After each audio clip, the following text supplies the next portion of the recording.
6 de julho de 1940. Berlim nunca havia dado boas-vindas tão calorosas a um líder vitorioso. Adolf Hitler havia esmagado a França, que supostamente possuía o melhor exército do mundo. Como o nosso destino mudou em 1940, quando Hitler invadiu o Oeste e desencadeou o Apocalipse? Apocalipse. Hitler conquista o Oeste Europeu, 1940.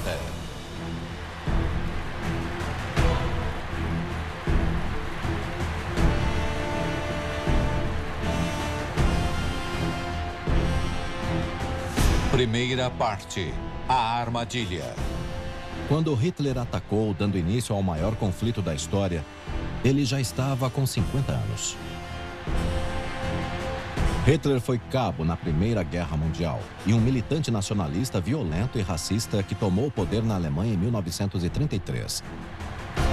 Junto com seus cúmplices, incluindo o renomado piloto de caça Hermann Göring, agora responsável pela Força Aérea do país, a Luftwaffe. Hitler tem o apoio do exército e do povo alemão.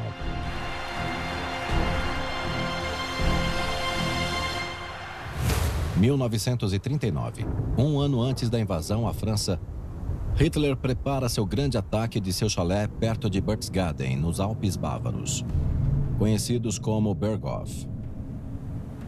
Hitler deixava ser filmado por Eva Braun, sua amante secreta. Ele casa com ela apenas um dia antes de cometer suicídio.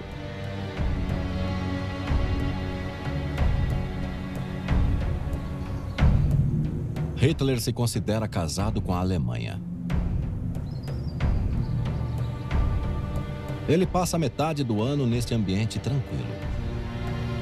Ele é protegido pelos oficiais fanáticos da SS em seus uniformes negros, capazes de cometer qualquer crime. Em Berghof, Hitler recebe seus ministros, chefes de Estado estrangeiros e estrelas do cinema. Ele também relaxa lá, ouvindo o famoso tenor Joseph Schmidt, que é judeu e fugiu da Alemanha. Por quê? Porque Hitler construiu seu regime com base no racismo e antissemitismo, com a ajuda de seu ministro da propaganda Joseph Goebbels, frequentador de Berghof, assim como todas as pessoas do alto escalão do partido, o Partido Nacional Socialista ou nazista. Nazistas como Himmler e Heydrich, que sob as ordens de Hitler, planejam o extermínio de 6 milhões de judeus. Muitos nazistas haviam se conhecido durante a Primeira Guerra Mundial. Eles foram colocados no poder por um grande número de outros veteranos frustrados. Frustrados por terem lutado por 4 anos nas trincheiras somente para serem derrotados e humilhados pelo armistício de 11 de novembro de 1918 e o Tratado de Versalhes, que viria em seguida. Toda a comitiva de Hitler sonha com a vingança. Eles organizam e preparam, tudo junto com sua família e filhos, todos pertencentes à juventude hitlerista. Em 1939, Hitler decide colocar fim ao que ele acredita ser uma das piores cláusulas do Tratado de Versalhes: a divisão do território alemão pelo famoso corredor polonês, que garante à Polônia uma saída para mar. Hitler quer retomar este território e invadir a Polônia. Mas para evitar uma guerra com Stalin, o tirano líder da Rússia comunista, Hitler envia seu ministro de Relações Exteriores, Joachim von Ribbentrop, a Moscou. Ele assina um tratado de não agressão entre a Alemanha e a União Soviética em troca de uma parte da Polônia. Os soviéticos hastearam uma bandeira com a suástica virada de cabeça para baixo, encontrada em um filme antinazista.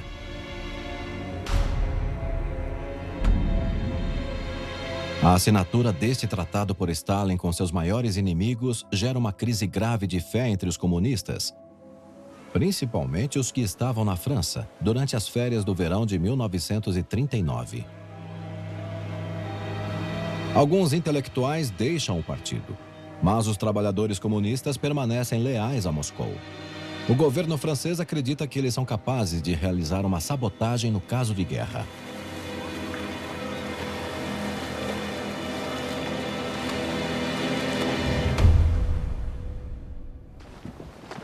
Este tratado de não agressão também é recebido com um choque pelos fascistas italianos. O aliado mais próximo e modelo de Hitler, Benito Mussolini, se opõe à decisão de Hitler e escreve para ele: a Rússia é a inimiga número 1 do mundo. Ela não pode se tornar e não é aliada número 1.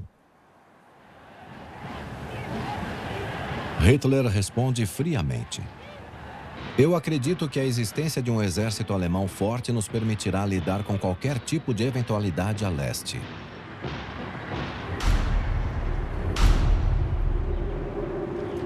E então, Hitler ataca a Polônia em 1º de setembro de 1939.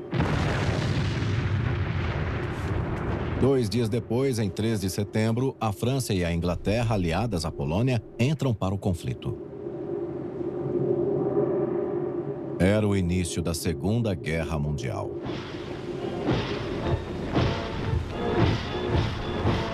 Pouco mais de um mês depois, em 5 de outubro de 1939, Hitler chega triunfantemente à capital da Polônia, Varsóvia, usando seu casaco verde de couro. Os aliados não se deixaram abalar. Estas imagens, gravadas e editadas pelas equipes de propaganda de Goebbels, impressionam o mundo todo. Esta é a face do poder alemão forjado pelos nazistas. Hitler conseguiu conquistar a admiração de seus soldados. Ele disse: cada homem deve sentir como se eu o tivesse escolhido pessoalmente. Para eles, para os generais e para o mundo todo, ele faz um discurso essencial no Reichstag, o parlamento alemão governado pelos nazistas.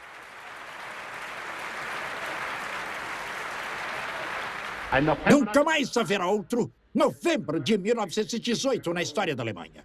Somente um tolo acreditaria na desintegração da nossa pátria. O Sr. Churchill pode estar convencido de que a Grã-Bretanha irá vencer. Mas eu não tenho dúvidas de que a Alemanha sairá vitoriosa. Hitler contra Churchill. É o início do duelo mortal.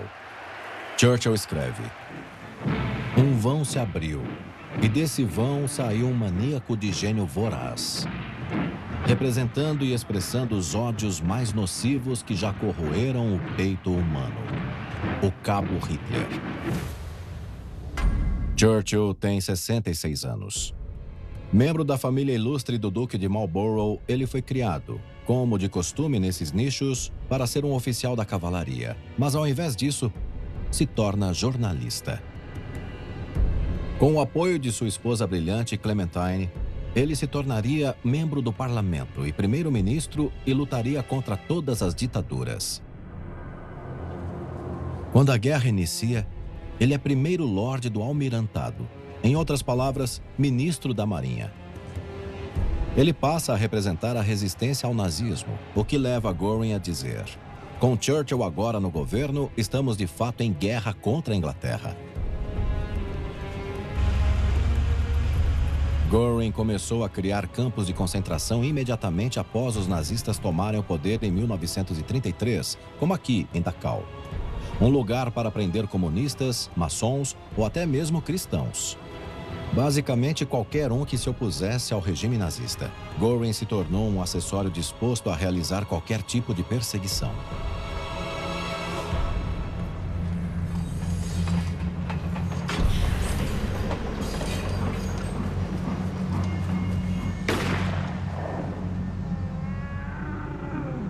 Göring possui contatos poderosos na Europa.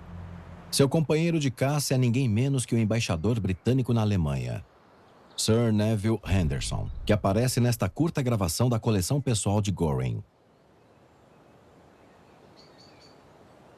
Depois dos assassinatos cruéis dos nazistas contra os judeus em 1938, no evento conhecido como Perseguição da Noite dos Cristais, Neville Henderson comentou: a perseguição dos judeus alemães deveria ser regularizada de forma ordenada e sistemática.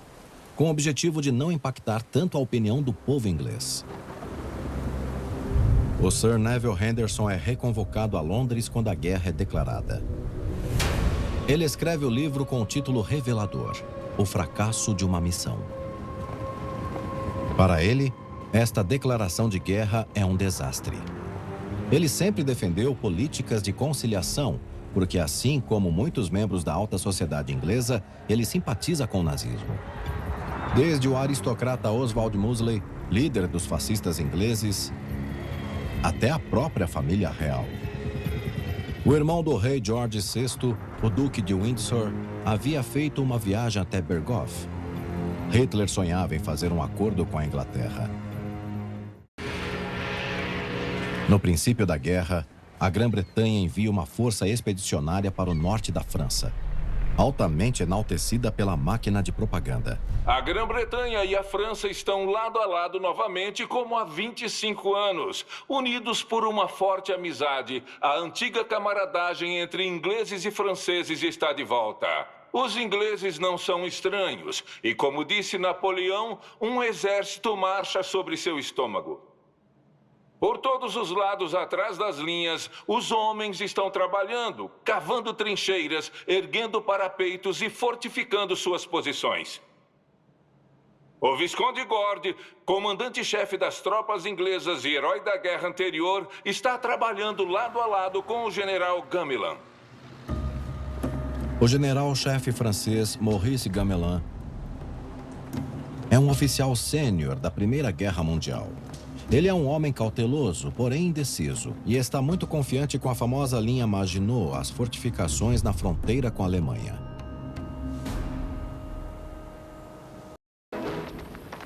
Os franceses ainda estão transtornados com o banho de sangue da Primeira Guerra Mundial.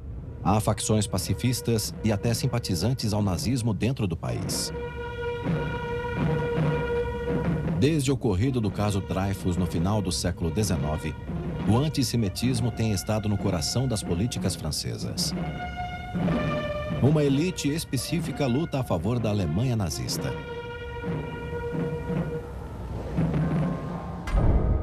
Louis Ferdinand de Céline, considerado um dos maiores escritores franceses, escreve: "Eu me sinto muito próximo de Hitler, muito próximo de todos os alemães. Eu acho que são todos irmãos, que eles têm razão em serem tão racistas.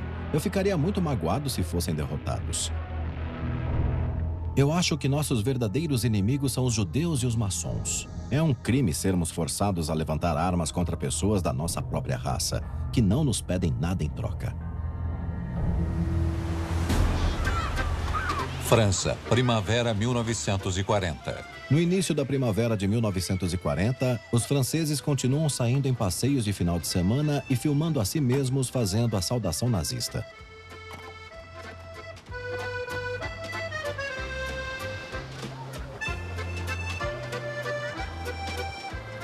A maioria deles vive na ilusão de que nunca haverá uma guerra de verdade.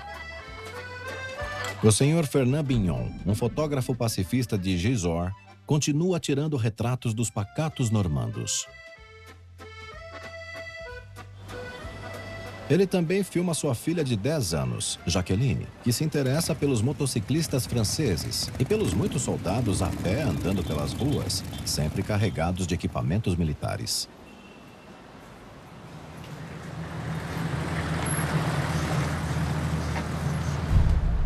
E quanto aos alemães? A maioria deles achava que Hitler havia restaurado a ordem, expulsado os comunistas e acabado com o desemprego. Eles não se importam com as dificuldades dos judeus. A popularidade de Hitler é imensa, e para seu aniversário, em 20 de abril de 1940, multidões de alemães se reúnem em Munique em frente à sua residência pessoal. Eles foram demonstrar admiração, levar presentes, qualquer coisa que pudesse ser derretida para virar canhões e aviões. Hitler prepara os alemães para a grande ofensiva, mobilizando seu povo com a voz de um adestrador de animais. Faremos um juramento solene. A guerra imposta contra o grande Reich alemão pelos governantes capitalistas ingleses e franceses, deverá se tornar a vitória alemã mais gloriosa de todos os tempos. Todo este metal será usado para produzir centenas de milhares de recipientes práticos e úteis galões, ou como eles chamavam, Kraut. Graças a eles, os tanques alemães podem ser autossuficientes em combustível, diferente dos tanques franceses. E Stalin fornece grandes quantidades de combustível.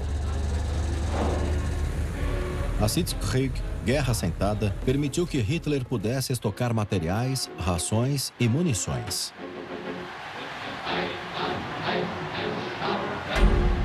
Goebbels, o gênio da propaganda a serviço do mal, segue firme demonstrando a força e o poder do Reich ao povo alemão.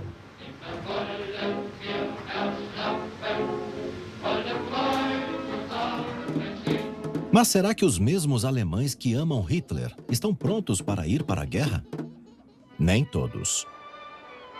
Com as lembranças terríveis da Primeira Guerra Mundial ainda na cabeça, as mães alemãs não estão felizes em ver seus filhos de 20 anos utilizando uniforme cinza e verde para irem a combate.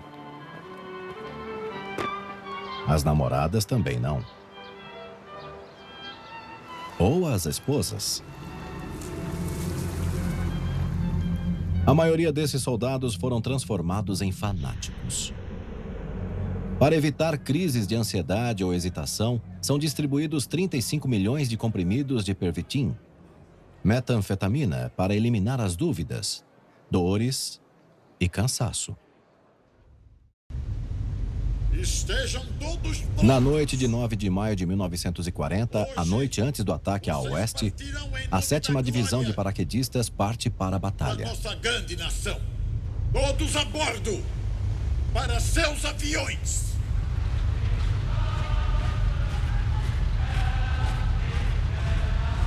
Os paraquedistas alemães cantam seu hino. Vermelho brilha o sol. Quem sabe o que amanhã nos reservará com um sorriso? Ligue todos os motores na potência máxima. Deem partida e então voem. E então eles seguem para os Países Baixos, mesmo apesar de o país ter declarado neutralidade. É a primeira vez que uma nação seria invadida pelo céu.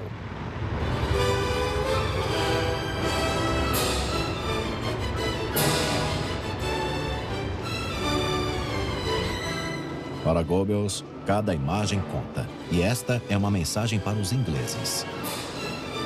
Sua marinha não poderá garantir a segurança da sua ilha. Ao amanhecer do dia 1º, um paraquedista alemão corre para a estratégica ponte de Murdoch nos Países Baixos para desarmar potenciais explosivos. Os outros paraquedistas matam os defensores alertados e neutralizam os explosivos.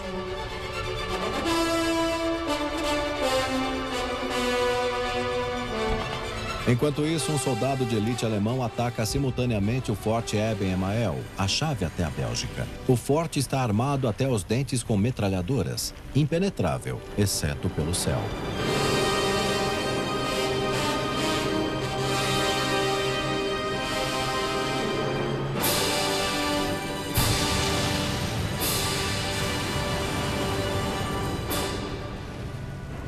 Naquele exato momento, Hitler está em um trem o levando para seu quartel-general perto da zona de combate, nomeado Falsenest, ou Ninho Rochoso, na fronteira dos Países Baixos e da Bélgica.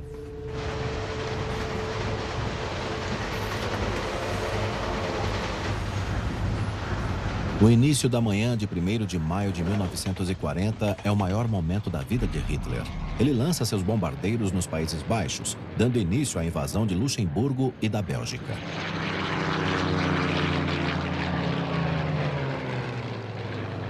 Hitler já mobilizou 3 milhões de homens para seu ataque.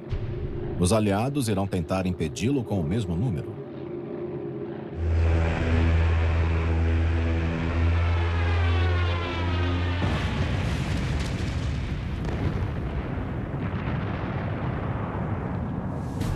Luxemburgo.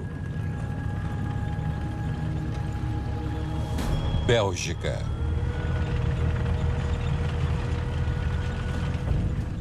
Hitler declara: "Eu não dormi nada esta noite, e às 7 da manhã eu havia recebido a notícia de que o Forte Eben-Emael havia sido capturado." Para Hitler, este ataque na Bélgica não será uma repetição do ataque realizado em 1914. Ele tem outro plano, desenvolvido com o general von Manstein. Hitler e seu chefe de Estado, Cairo, veem que o que está prestes a acontecer era o que esperavam. Assim como em 1914, os franceses e ingleses correram em direção à Bélgica, não para salvá-la, mas para evitar que a grande batalha ocorresse na França.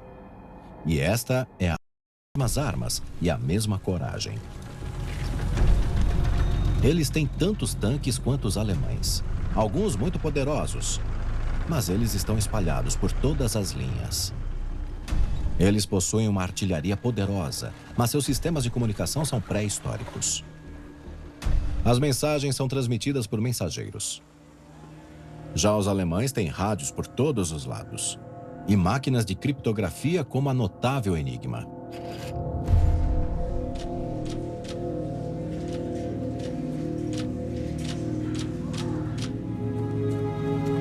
Um dos soldados franceses na Bélgica, o sargento Henri Militon, escreveu para seus pais em 10 de maio de 1940: "Estou mandando este bilhete rápido. O cansaço não é nada em meio a esta guerra atroz. Todos os vilarejos foram bombardeados e os civis estão fugindo. São cenas comoventes e de cortar o coração. Mas nosso moral está ótimo. Nós vamos pará-los e vamos vencer. Coragem, confiança. Nós vamos pegá-los."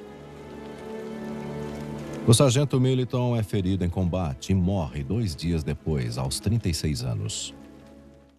Países Baixos. Nos Países Baixos, o exército alemão continua abrindo caminho até Roterdã, o maior porto do Mar do Norte.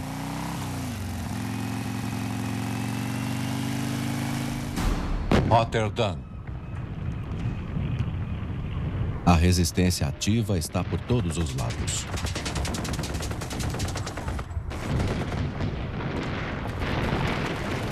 Os alemães têm tropas feridas, mas elas são raramente filmadas, como esta unidade Waffen-SS, fazendo sua aparição nas linhas de frente.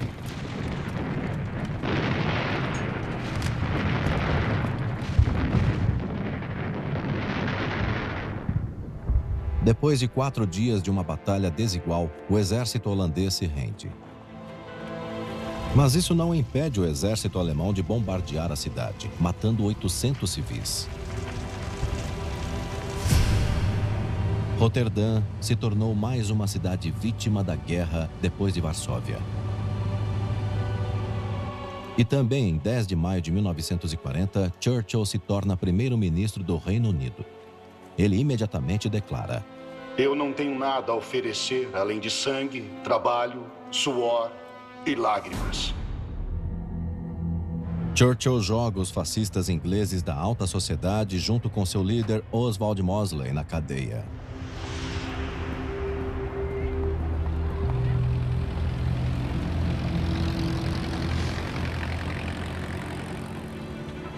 No mesmo dia, na Bélgica, a vida é interrompida.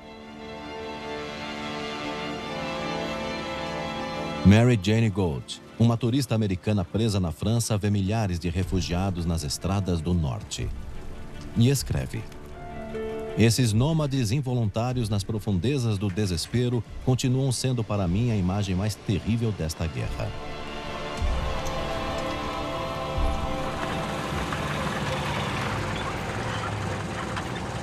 Os alemães dão de frente com uma resistência inesperada dos belgas, com os conflitos acontecendo na cidade de Leuven, famosa por sua universidade fundada em 1425.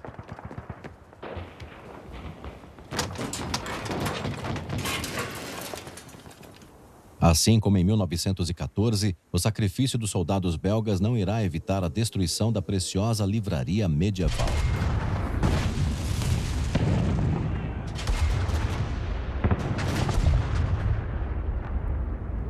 $900.000 livros ardem nas chamas.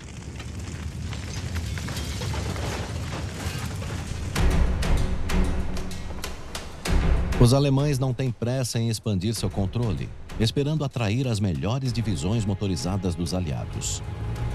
Hitler dá instruções para não bombardear ou atirar contra os veículos, permitindo que eles cheguem o mais longe possível Bélgica adentro. O chefe de Estado francês, Paul Reynaud, está surpreso. Ele pergunta ao general Gamelin: "Não te preocupa ver o exército inglês e francês entrando na Bélgica sem serem ameaçados pela Força Aérea Alemã?" Gamelin está relutante a responder. Principalmente desde que ele viu aviões alemães bombardeando civis belgas.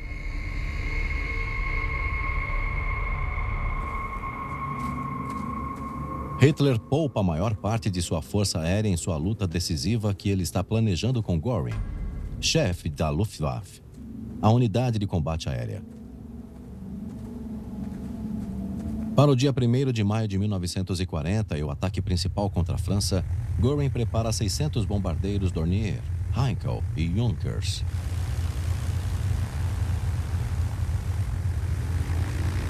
...500 aviões caça Messerschmitt, além de diversos bombardeiros de mergulho Stuka. Um total de mais de 1.500 aviões estão prontos para dar apoio aos tanques de guerra.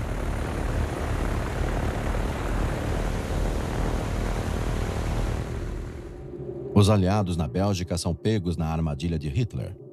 Seu principal ataque é no rio Meuse e na cidade de Sedan, onde o exército francês já havia sido derrotado em 1870.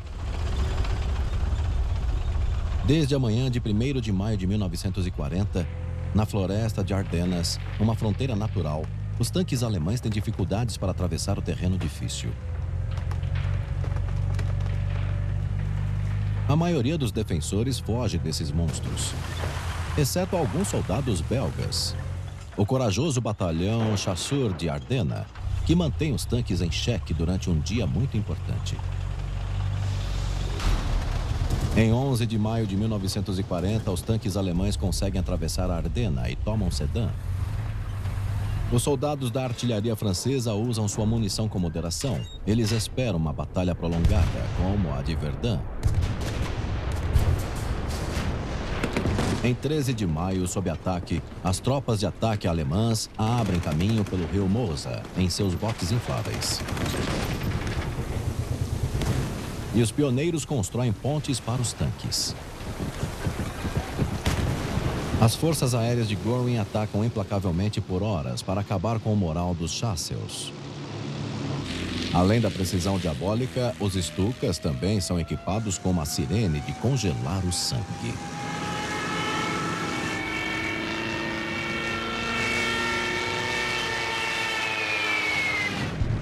O tenente Henri Michard estava em terra. Ele relembra: "O som vai ficando mais alto e mais perto. Você sente como se estivesse sendo marcado pessoalmente. Nós esperamos paralisados pelas explosões e pelo som dos trovões."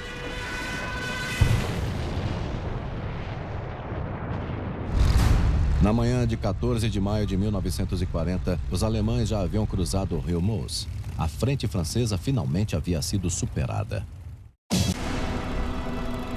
Em 15 de maio, 5 dias após a invasão alemã começar, o chefe de Estado do governo francês, Paul Reynaud, liga para Churchill e diz: "Nós fomos derrotados. Nós perdemos a batalha."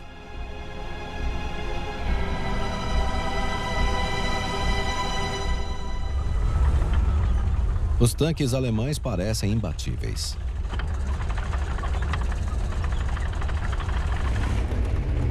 Então Churchill vai às pressas para Paris, onde o general Gamelin explica o que causou esse desastre.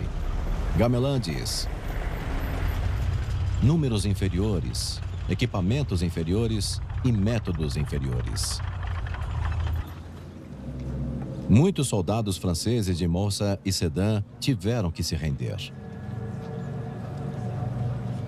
O grande historiador Marc Bloch, executado pelos nazistas, escreveu: "Nossos líderes não apenas se deixaram ser derrotados. Logo no início, eles se sentiram que era normal serem derrotados."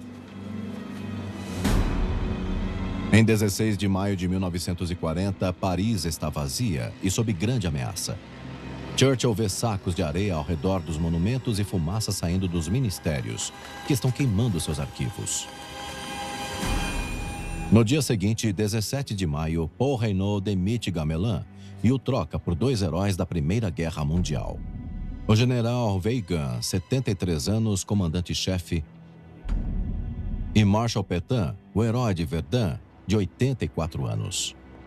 Weygand é muito crítico e diz: "Nós fomos à guerra com o exército de 1918 contra o exército alemão de 1939.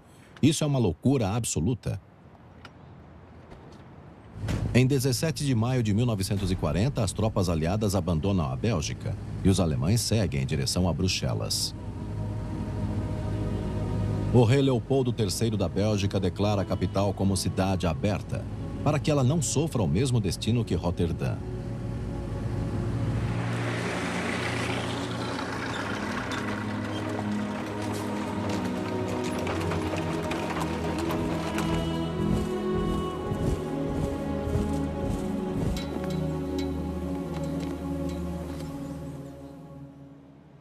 O cinejornal semanal que exaltava o poderio francês agora está atento a um salvador em potencial, o presidente dos Estados Unidos, Franklin Roosevelt, que reúne os líderes da América do Norte e Sul em Washington.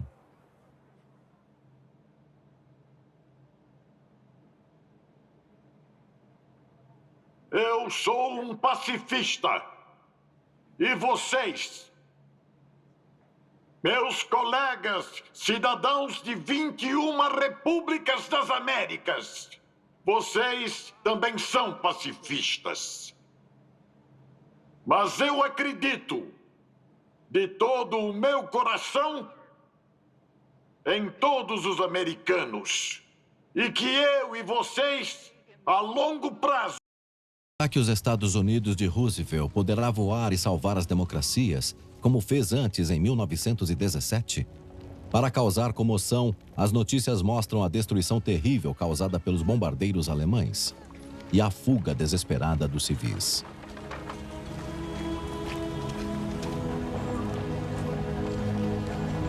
Além dos soldados mortos, já somando mais de 20 mil. Os chefes de Estado e dos governos ocupados fogem para Londres, como a família real holandesa. Os tanques alemães seguem em frente, como em um desfile. Depois de pouco mais de uma semana de combate, o Estado-Maior alemão está preocupado de estarem avançando rápido demais. A 7ª Divisão Panzer do General Rommel é chamada de Divisão Fantasma, porque ninguém sabe onde ela está. Estão indo longe demais, disse o alto comando. Eles podem ser atacados por um dos flancos. Ainda longe das frentes em Gisors, na Normandia, o fotógrafo e cineasta amador Fernand Bignon está filmando o que agora é chamado de Êxodo. Assim como no evento bíblico, 10 milhões de pessoas fogem em direção a oeste e sul no maior êxodo de massa do século.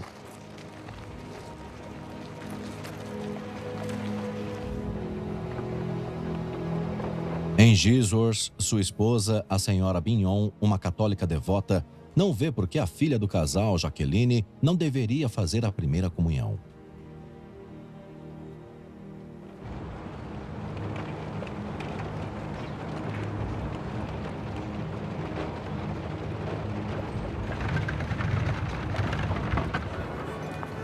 Pelo menos este evento dá a todas as famílias de Gisors a chance de enfrentar toda essa dor e rezar pela salvação da França. Em Notre-Dame, Paris, o senhor Paul Reynaud, chefe de Estado, cercado por diversos membros do governo, compareceu à cerimônia em que o Monsenhor Bossard discursou. Pedimos a vitória a Deus para proteger os valores espirituais que sem os quais não há razões para viver. Proteger Paris é a ordem recebida por todas as unidades, como a 4ª Divisão Blindada, inspecionada meses antes pelo próprio presidente da França, Albert Lebrun. Ele se encontrou com o coronel de Gaulle, que escreveu livros sobre o uso de tanques blindados, os colocando em prática principalmente contra os alemães. De Gaulle está pronto para atacar. Ele escreve para sua esposa Yvonne de Gaulle: "Estou confiante, teremos sucesso em superar os alemães."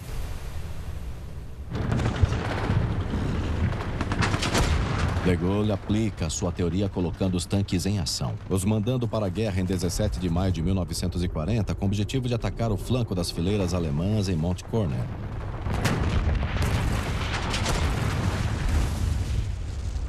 Mas as forças do inimigo os força a recuarem.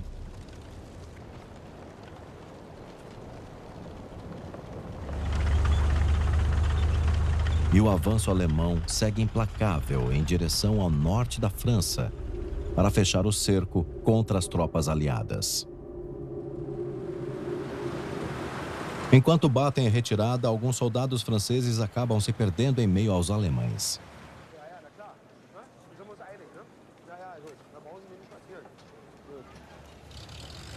E alguns vagueiam em meio ao caos do êxodo, como o marinheiro Pierre Payon, uma testemunha da tragédia dos civis. Ele diz: "Essas pessoas desafortunadas que deixaram tudo para trás são executadas como cães pela Força Aérea Alemã ao longo da estrada que não as leva a lugar nenhum."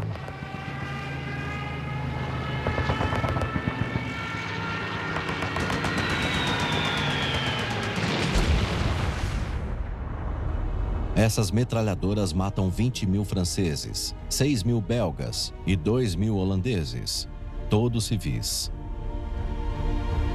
Depois de 2 semanas de combate, os franceses e os ingleses são superados pela perseverança dos alemães. Inabaláveis apesar de perdas de 2.500 homens por dia. Mas os alemães possuem líderes fortes e agressivos, como o general Guderian, a encarnação da determinação nazista. Ele jurou fidelidade a Hitler, assim como todos os brilhantes líderes de guerra como Rommel e o resto dos aristocratas a serviço do Führer. Eles estão preparados para ir até o inferno por Hitler, além de serem cúmplices de todos seus crimes, desde generais até soldados.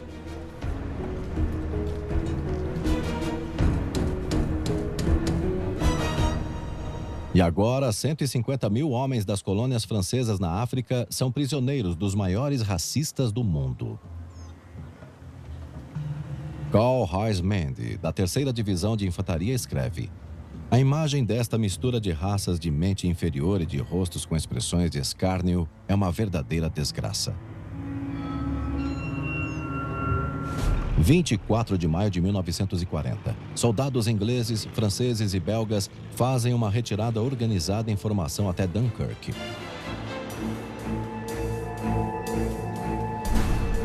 Em Londres, um gato preto passa pela rua Downing, número 1, sede do governo. Este é um mau presságio para o ministro da Defesa Anthony Eden e os generais ingleses convocados por Churchill. Todos sentem que a guerra na França estava perdida e que os soldados ingleses devem ser evacuados com urgência. Mas há aqueles que acreditam que eles devem ir além, firmar a paz com Hitler. Um grupo inteiro de membros do parlamento ficou ao lado do Lord Halifax, ministro de Assuntos Exteriores, que diz: "O país pode ser poupado de um desastre inevitável." Nesses momentos sombrios, Churchill hesita. Um parlamentar do Partido Trabalhista, Harold Nicholson, escreveu: "O olhar dele é agressivo e trágico, e reflete tanto determinação quanto desespero." Churchill se recusa a ceder e declara: "Realizar negociações com Hitler seria como entregar nossas frotas, nossas bases navais e muito mais nas mãos dele. Nós nos tornaríamos um Estado escravizado." Churchill continua lutando.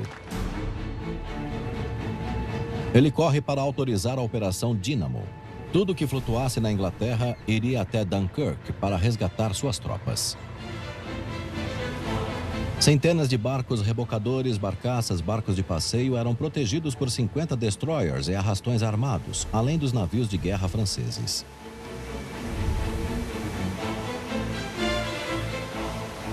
Será que irão chegar lá a tempo? Os 3 exércitos em Dunkirk, o inglês, francês e belga, agora estão completamente cercados. A marinha dos aliados acreditava que iria resgatar 40 mil homens.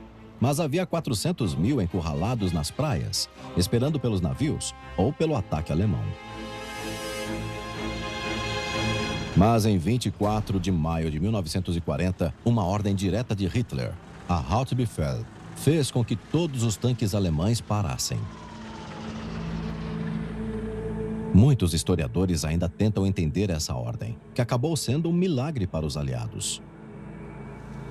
O general Guderian está triste em ver seus homens nas valas e escreve: Hitler e Göring acreditam que a Luftwaffe será o bastante para evitar que os ingleses fujam pelo mar. Mas essa ideia fez com que os alemães cometessem um erro fatal.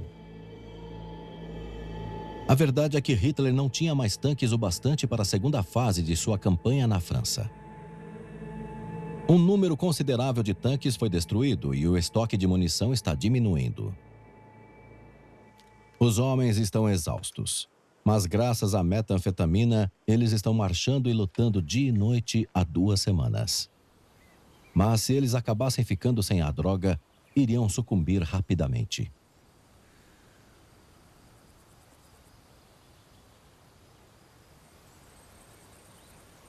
A ordem de Hitler também é criticada por seus oficiais, que esperavam consolidar sua vitória com um banho de sangue. Hitler alega que quer poupar os ingleses para que possam chegar a um acordo e dividir o mundo entre eles. Agora, cabe aos pilotos nazistas exterminar os aliados encurralados.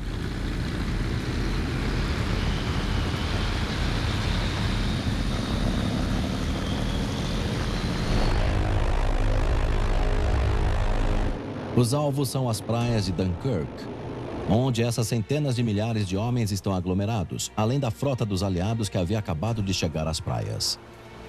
Os homens começaram a embarcar.